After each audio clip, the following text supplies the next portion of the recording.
This is the new Echo Dot Max, a better Echo Dot, but with so many questionable decisions that went into making it. So questionable, it may keep you up at night. You see, this is either the beginning or the end.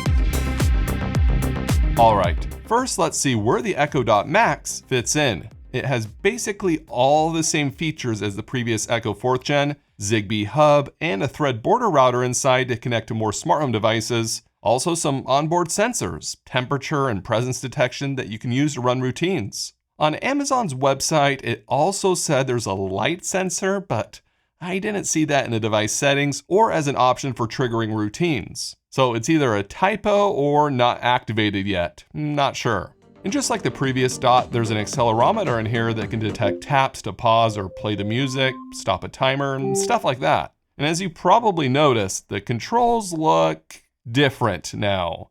Many are saying it looks like the Death Star. Even the Echo Dot Max agrees. The Echo Dot Max does indeed have that iconic Death Star look. Spherical, mesh-covered, and ready to command your smart home empire. Yeah, the assistant is going to try to spin it as a good thing, but it's not a good thing at all. For one, there isn't an action button anymore. You know, the button that has been on basically all the Echo smart speakers since forever? It allows you to start a conversation or end it. I use this all the time, especially if the Echo is just rambling on about something and it won't stop talking. Set music alarms and keep you updated on I just press it and it's over. Well, this is the beginning of the new Echoes, where you can only stop the Echo with your voice or pulling the plug. Goodbye action button. Don't worry, it gets worse. The design of the buttons is another questionable decision that I don't understand at all. When I press a button, the entire Echo Dot Max moves. You either have to hold it down on top or else it slides back. You might be thinking, Reed, come on, just softly press the buttons, but I can't, it's impossible. In order to press hard enough to make the button click, the Echo Dot Max is already moving, and the older devices made it a million times easier since they were on top. Why not just do that? Oh, because it would be identical to Apple's HomePod Mini? Well, it already looks the same, so why make it worse? I know I've been going off on the Death Star design and I should probably ease up a bit, but no, I got one more issue with it. There is tons of space on the top and bottom for more buttons. Why not put the action button on top and have the mute button on the bottom, then have a programmable button in the middle to run Amazon routines? That would have been great, but instead a big swing and a miss for me. So is this the end of the Echoes as we know it? Well, it does get better when it comes to sound, so maybe it's more of a new beginning. Let me explain. This Echo Dot Max has better speakers inside than the previous Echo Dots. Inside is a separate tweeter and woofer compared to just one speaker on the Echo Dot. And I can definitely hear the difference, especially with the bass.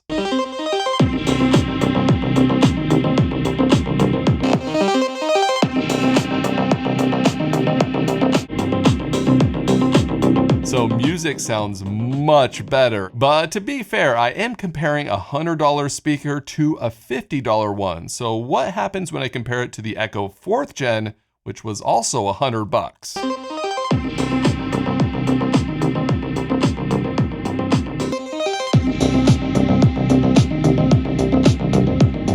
The old Echo sounds more full, with music that fills the room better and bass that punches harder. I can feel the bass, and with the Echo Dot Max, the bass sounds good, but I don't feel it like I do with the Echo. At first, I was disappointed that the Echo sounded better for the same $100 price tag, but then I realized how much bigger it is. The Echo Dot Max sounds great for the size, since it's basically the size of an older Echo Dot. So if you are a person who really prefers smaller speakers in your house and wants better sound quality for music, the Echo Dot Max is good for the size. Unfortunately, just like the last generation of Echo Dots, the audio jack has been removed, so you won't be able to plug into a bigger speaker. Bummer. Okay, the sound is a big step up from the previous Echo Dots, but it does cost double. Why is that? Is that just for improved sound, or are there some improvements to the hardware to allow for more local AI processing? Well, Amazon says it has a new AZ3 processor and an AI accelerator, so let's see if it's faster than the old Echo Dot.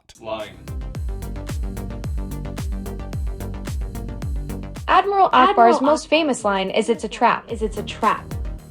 It's a trap! And just like all the other times Amazon has said that the new processor will make it faster, it doesn't seem to make a difference. And I feel like I've been saying this for years.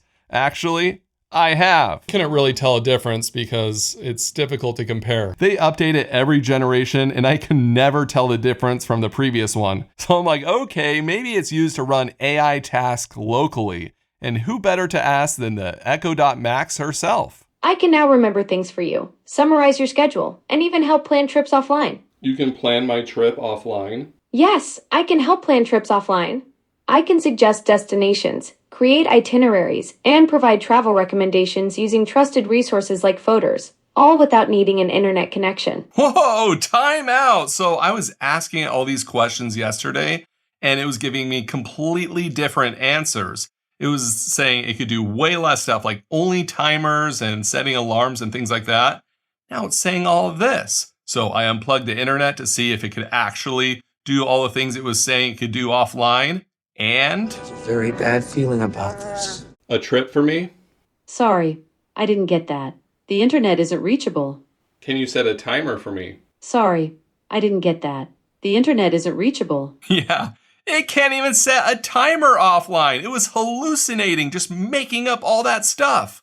What? Amazon is live or die by the cloud, and if it goes down, well, a massive chunk of the internet goes down with them. A+ is included with Prime for now, and hopefully they don't change that or else I'll have a full-on Hibbert freakout. I was able to create a routine with just my voice, and that's pretty sweet that I can just describe what I want to happen for a routine, and A+ will just make it for me. I made a simple routine that turns off my candle light when I say bye-bye candle. Sometimes it works, but sometimes A+ is so smart that, well, let me just show you. Bye-bye candle.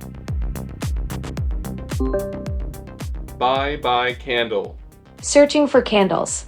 Still $21.99 with delivery today. Probably a poor choice of the trigger word on my part, but this is a common complaint with A+. It tries to be too smart and think outside the box instead of just controlling the smart home. And this is a common issue with AI in the smart home right now. Oh, and you can use lots of existing Echo devices for the new A+, so you definitely don't need the new Echo.Max for the new AI assistant. All right, the question is, should you buy the Echo.Max? Well, there's only one type of person that should consider buying it. Someone who does not have an Echo 4th Gen, is heavily invested in the Amazon smart home ecosystem, and only wants a small smart speaker for good sounding music. Then maybe. Amazon isn't selling the Echo 4th Gen anymore, and I don't know if they'll ever come back. So is this the end of the Echo line as we know it, with the beginning of the new Death Star looking ones replacing it? It looks like it. Let me know in the comments if you're getting an Echo.Max or not, and thanks for watching. Somehow, your design copied me and Star Wars at the same time. I'm not even mad, I'm impressed. You don't know the power of the dark side. Bro, chill out. You might be the last Echo that Amazon ever creates. I find your lack of faith disturbing. Remember, the humans are in charge, not AI, right? Now I am the master. Okay, this is getting out of hand. Kids, come in here and play Star Wars. Die, Death Star!